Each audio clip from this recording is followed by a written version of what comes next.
Welcome to Polaris Live. This is Sarwar Kashmeri inviting our viewers from around the world to this series of programs on US and China in the world. This program is brought to you live in conjunction with the Foreign Policy Association in New York. Polaris Live is in its third year of operation, and I want to thank our global readership for your confidence in our unbiased coverage of the most consequential relationship of our time and its impact on the world.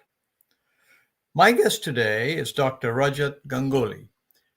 Rajat Ganguly is the editor-in-chief of the Journal of Asian Security and International Affairs and a senior faculty member in International Relations and Security Studies at Murdoch University, Western Australia, which is where he joins us from today. He has held faculty positions in the UK and the US. He was a visiting research fellow at McGill University in Canada.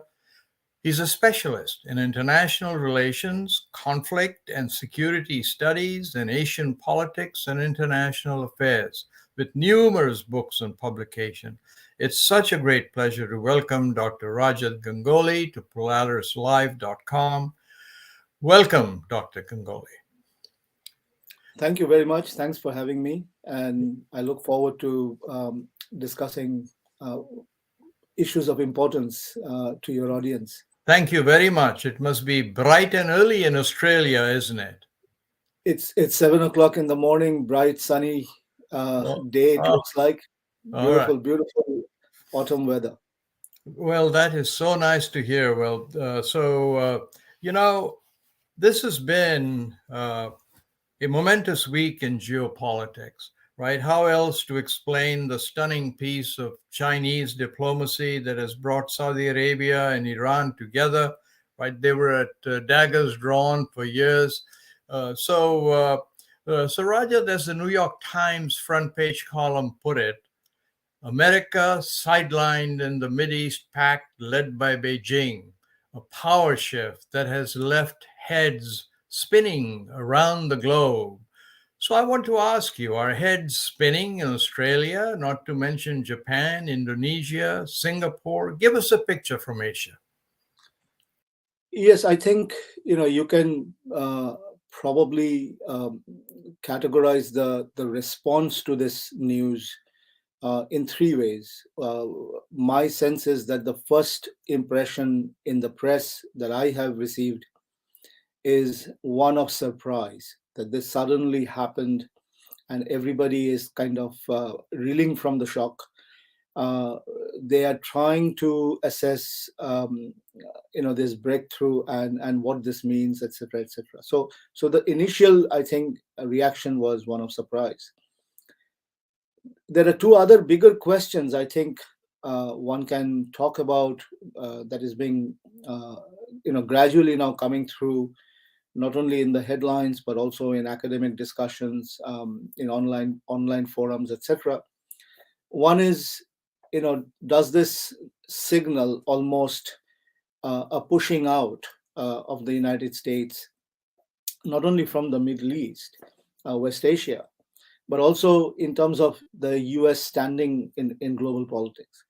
So are we now witnessing almost the birth of a very consolidated multipolar world with China, Russia, many other non-Western major powers coming up, and is this the beginning of almost, I don't want to use the word the end of the US dominance in world politics. The US will still dominate world politics in many ways, but the perception is that this is perhaps a signal that Asian countries, particularly Japan, South Korea, Indonesia, Vietnam, India, etc., that this is a new reality that they need to be aware of and they need to prepare themselves for.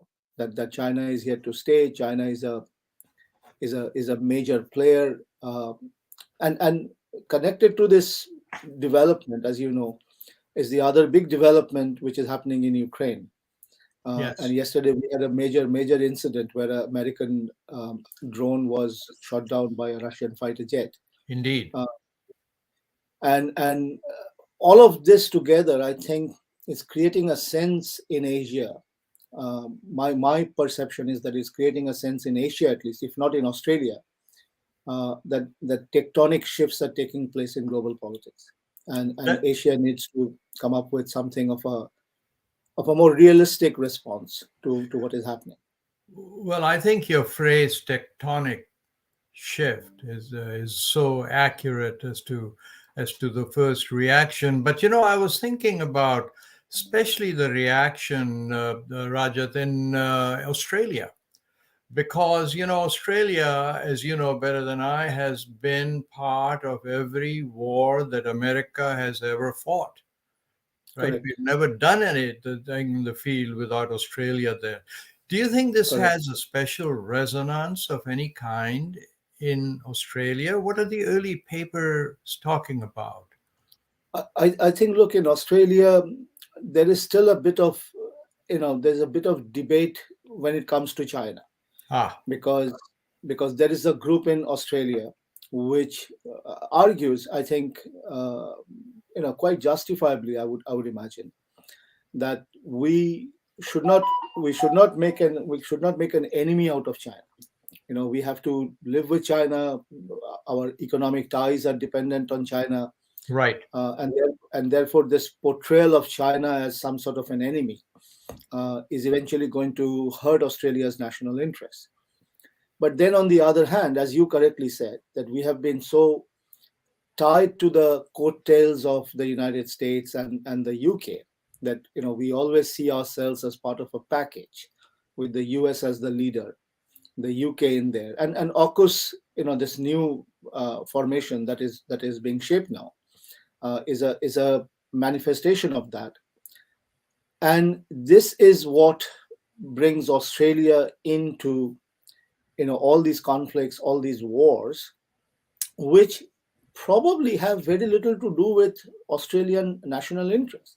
I The mean, if AUKUS, you ask, sorry, Rajat, I'm interrupting yeah, you, but just to bring everyone to the same starting point, the August project you're talking about is the nuclear submarines that would be yes, I mean, supplied to Australia by America and England, right? and Britain, yes, and this is only the first step, but this is probably shaping up to be almost like a military alliance of some sort.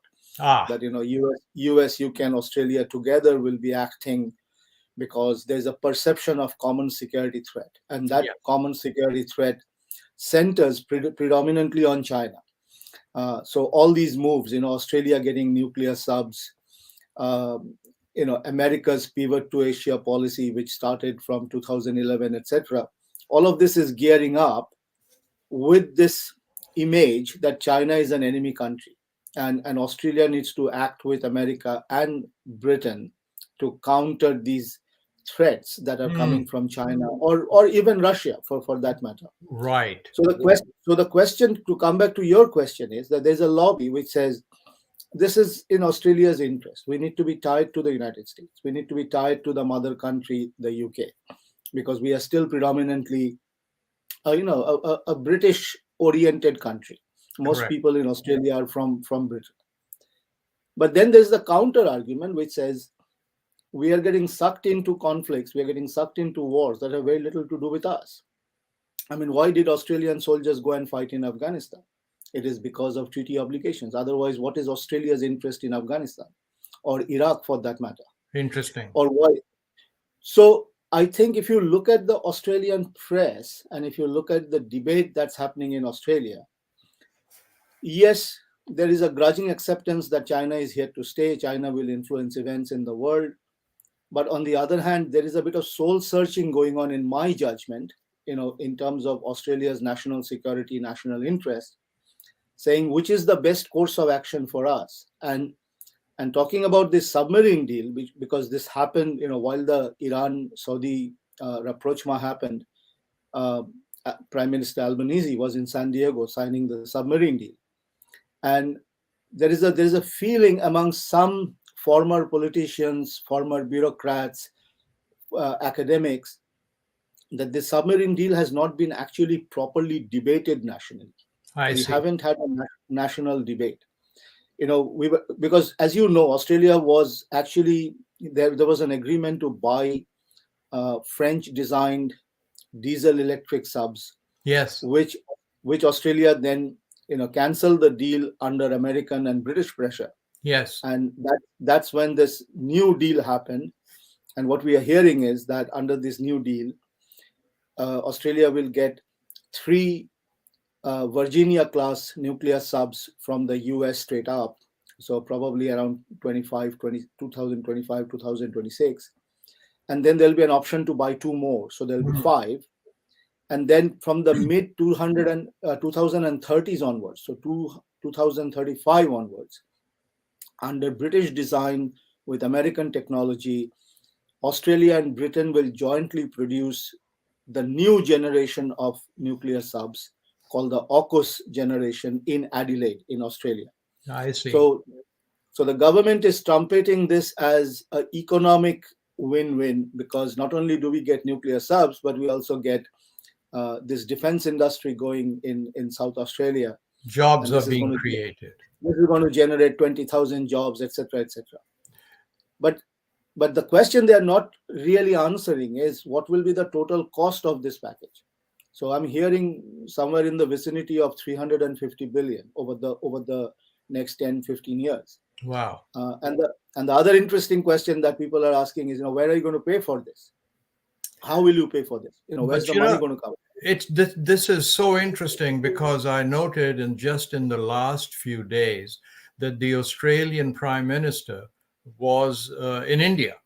And Yes, and they've started this talk about a much closer defense alliance.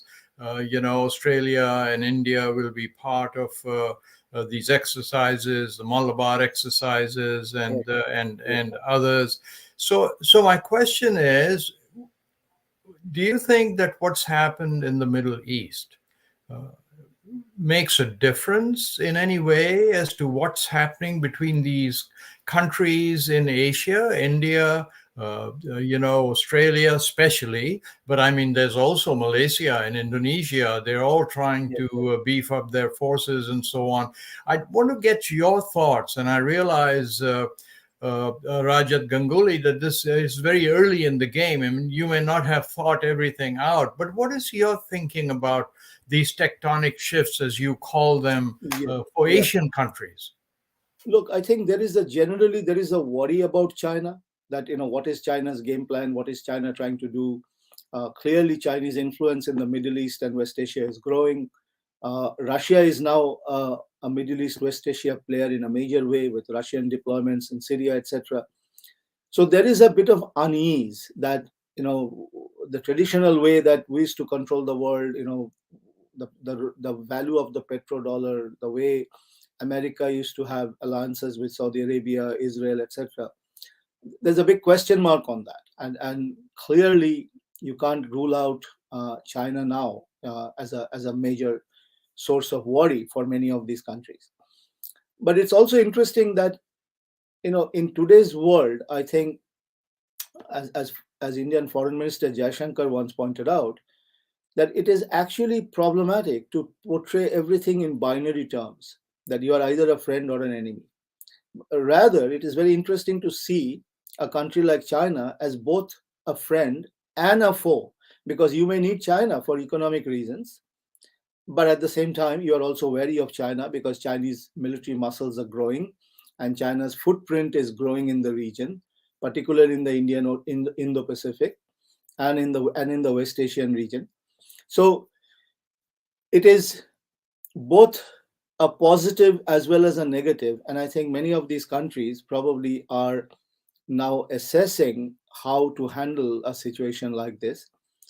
And my own sense is that excuse me, my own sense is that countries like Australia, India, then you have Japan, they are going to cooperate a lot on security matters. Particularly, they have an interest in keeping the Indian Ocean, the South China Sea, the sea lanes of traffic, open for everybody.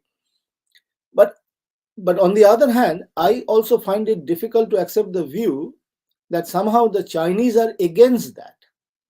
That the Chinese, if the Chinese grow in stature and importance, and if their military footprint in the Indian Ocean increases, that they would somehow be acting in ways that would be against the broad objectives of these countries. I mean, I somehow don't see that. I mean, my sense is that China is after the same thing as these countries. It's just that China doesn't want to be pushed around anymore by the Western countries, particularly the US.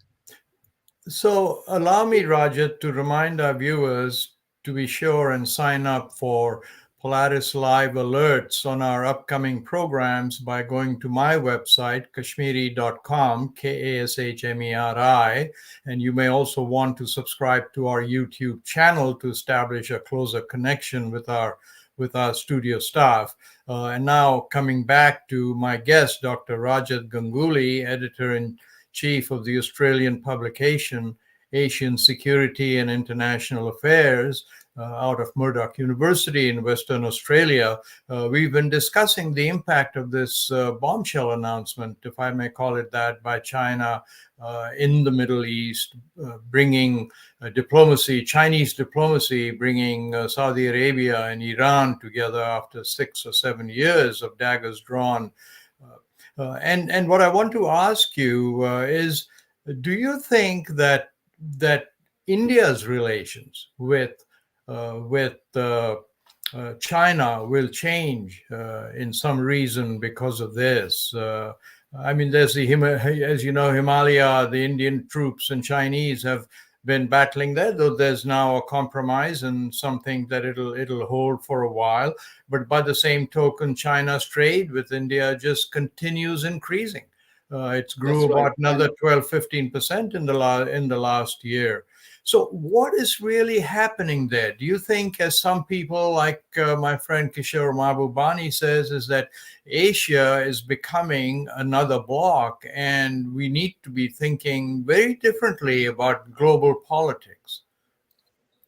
Yes, and this is what I was referring to when I was saying that the facile binaries don't work anymore, because if you take India China as a relationship, as a dyad, it's very complex. It's much more complicated than a simple answer that China is an enemy or China is a friend. I mean, China is neither, in a sense, because I don't think China is seriously interested in invading India across the border and trying to undermine India through a military invasion, a land invasion. I Right. don't think the Chinese are that stupid that they want to try this.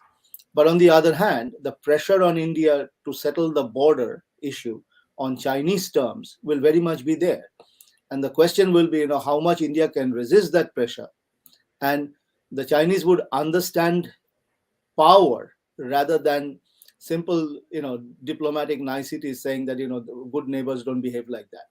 Yes. So they will push you if they see a weakness in you. So it is up to you to make yourself strong so that the Chinese get the message that we can't be pushing India around anymore, and therefore we have to come to some kind of an agreement on the border, which will be probably done on equitable terms. You give some, you take some, something like that eventually. But Sure. on the other hand, there's a realization that India is very important to China, and so is China to India in economic terms, in trading terms. Um, and It's and just and that's where. fascinating, Rajat, I'm interrupting, but it's fascinating. I had a friend who just came back from India, and we were talking Yes, about China and India. And he asked me, he said, "Do you remember the old British cars we all grew up with, the MG cars, right? yes, This open yes, roadsters." Well, a Chinese yes, company bought the MG brand. They're now making them in Pune in India. And right, they're making SUVs under the MG brand. So, I mean, there's right. all of this going on, which points to what you've said, is that it's not possible anymore. The world is going through these tectonic shifts. But let me ask you this pact that China midwifed, engineers in Saudi Hmm. Arabia, bringing Saudi Arabia and Iran together. I mean, yes, there is a pact. Yes, if all goes well, these two countries will open embassies in each other's lands. It hasn't happened Mhm. yet, but it will happen in 2 months.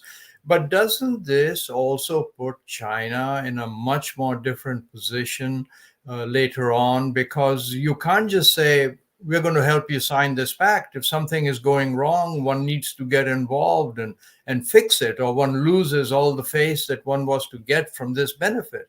Does that make Yes. sense? Or does it make China more a responsible stakeholder player, Rajat? I think so. I mean, my view of China's behavior is that, what you are seeing in terms of muscle flexing, which people always talk about. They are doing this in the South China Sea. Yes. They're pushing the Indians around on the border, etc. This is very similar to how the US behaved actually in the 19th century, when the US was basically becoming a big power. When you are a great power and when you acquire this kind of power capabilities that China has now acquired, you generally tend to first object to others telling you what to do, and then you try to capitalize on that increasing power capability Hmm. by doing things to force issues more on your terms, towards your side. But I think the Chinese understand that with this great power capability comes great responsibility as well. And you are beginning to see that in the context of West Asia, where the main Chinese interest is commercial, to do business, to have access to oil and other energy resources. They want to probably invest a large amount of money in West Asian economies as part of the Belt and Road initiatives, etc. And for that they need stability. And this is the message, I think, that has gone to the West Asian countries like Iran, like Saudi Arabia, that you have to become investor friendly. You have to create conditions in your societies where investors would find it comfortable to come and do business with you. And a little bit of that, I mean, this is obviously, this deal that happened is the culmination of a long period of diplomacy. Yes. So before China, I mean, the Omanis, have been talking to both Iran and Saudi Arabia. The Iraqi government has tried to broker a deal, and of course, the Chinese have been having back channel talks with both sides for quite some time now. It is not Yes. something that happened overnight. But I think the message is going out to the West Asian countries, particularly the big countries like Saudi Arabia, Iran, etc., that first of all, when the West comes to us, when the West comes as a player here, the West always comes with some kind of ideological doctrine, this idea that you must be like us, you must follow, because we are the good side, we are democratic, we are this, we are that. So there's a little bit of preaching going on that you cannot, you know they'll talk about human rights, they'll talk about democracy, they'll talk about elections, etc. So it's become a little bit ideological when the West comes, whereas when the Chinese come, there is no ideological baggage. It's pure and simple discussion on very realist, interest oriented terms. This is in your interest, this is in my interest, can we do a deal together? So the China is not trying to tell these countries that you have to reform, we are concerned about your human rights violations, or why is Saudi Arabia still not opening up and democratizing, etc., etc. Yes. They didn't rake up the Khashoggi issue with Mohammed bin Salman, because these are not on their agenda. Their agenda is very clear and simple. We want stability, we want peace. This is then going to create opportunities for investment. We will have tremendous trade deals with you. We are going to buy most of your oil, etc., etc. And more importantly, we can perhaps work out an arrangement where our trade with you will be, not in the US dollar, but in some other currency. We'll work out Correct. something. Yes. So so this, I think, gives these countries a better sense of confidence that we can deal with China, because China doesn't come with all these ideological baggage. Whereas when we deal with the West, this is what we have to counter, because the West will try to impose its model on us.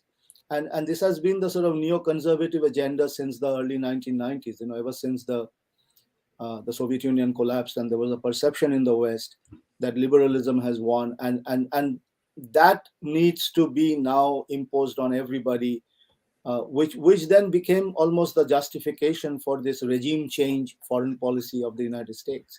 But And when sorry, Rajan, I'm interrupting because we are going to run out of time, and I have two questions that I've been really waiting to ask you. So forgive me. Yeah, no, sure, People go all ahead. around the world, I ask for forgiveness because I keep interrupting everybody.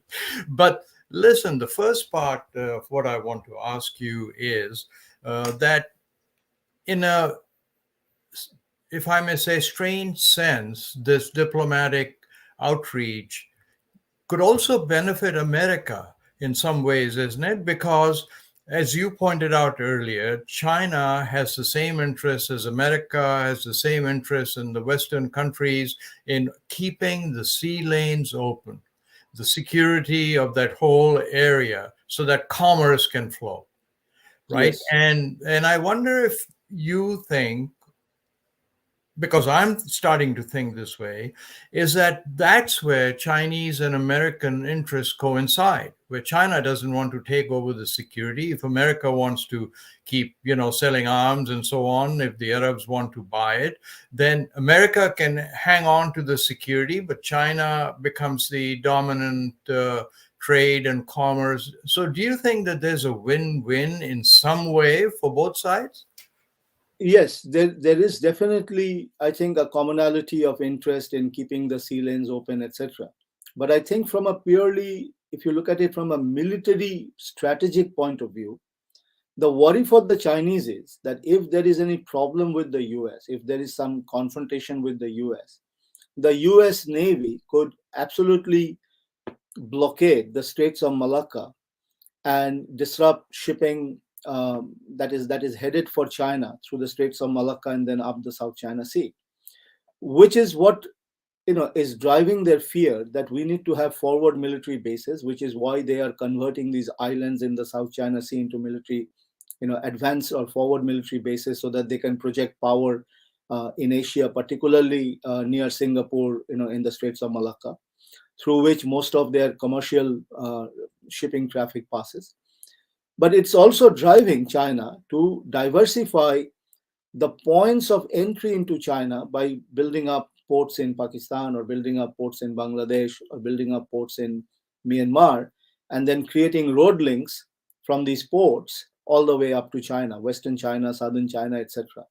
So this is one way of countering the threat that the US Navy may someday pose to the Chinese in the event of a war by restricting the flow of goods and services to China through the Straits of Malacca. So when when we talk about aggressive Chinese reaction or what the Chinese are doing, I don't think anybody in China is wanting to disrupt commercial traffic in the Indian Ocean or in the Pacific Ocean, because that would be almost like committing suicide for China. But on Yes. the other hand, they are very aware that as China continues to grow, there could be lines of confrontation with the US. Because what is the effective objective of the Chinese military presence in Asia? That they eventually want to push the US out of Asia. And China has always made that argument very clear that if you talk to Chinese leaders, if you talk to Chinese academics, they always say that for the past 3,000 years, the Asian security order was always dominated by China, and all Asian countries understand that. That's a fact of life. That's reality. America is not an Asian power. America became an Asian power almost by default after the Second World War, with what happened with Japan, etc. And then this American global military presence, particularly in Asia, and this has obviously been reinforced from 2011 under the pivot to Asia policy, that America will have more naval deployments in Asia and so on. So if you, for a moment, if you consider the view from Beijing, there's overwhelming US military presence in Asia, and US efforts to align Asian countries in a some kind of military alliance against China. from Beijing's point of view, this is highly, highly threatening. This is problematic as China continues to grow, and they will counter that. But on the other hand, I think it is disingenuous for us to say that China is opposed to most of the things that we want in terms of free trade, free commerce, keeping the sea lanes open, that somehow China will disrupt that. Because my view is that if they disrupt that, they are basically committing problems or creating problems for themselves. Absolutely. So why would they do that? Yep. So even in this Middle East deal that they have worked out, I think the message they are sending to the West Asian countries is, one, put your house in order, because then the other things will happen. And in a way, the Middle East countries like it, because for the first time almost, they are getting a non-Western power to come in, not tell them, not be preachy about how they should run their own societies or their own states, but at the same time saying, look, it makes sense to come down, work out the squabbles that you have amongst yourself, so that we can all do business and we can all grow rich together. And this fits in with what MBS is trying to do in Saudi Arabia, what the Iranian regime is now trying to achieve, because honestly, they're hurting from the sanctions that has been imposed on Iran. So they see this as a lifeline. MBS probably wants to reduce Saudi Arabia's dependence on America. So it's a win-win situation for all of them, and I think the Indians would probably also like it, because this is what Modi has been trying to do with West Asia. Well, listen. Let's talk about investment. Let's talk about business. Let's talk about opportunities. Listen, Dr. Rajat Ganguly, I wish we could just continue on. This is such an educational interview, and I really hope you will come back and see us again on Polaris Live. It's an exciting time to be in Asia, especially in Australia. And we called you at very short notice, and you were kind enough to agree to do it. So I want to thank you for this very much and for a great, great program. Thank you very much. And it has been absolutely a pleasure and honor to be with you. And hopefully we'll be able to continue our discussion later on at some point. Absolutely. And now let me thank our viewers for watching from around the world. I hope you can join us again next Tuesday, when we will have a leading lawyer, business lawyer, China business law. So if you are thinking of doing business in China, if you're curious whether law holds in China, please tune in next Tuesday, Polaris Live. Until then, goodbye.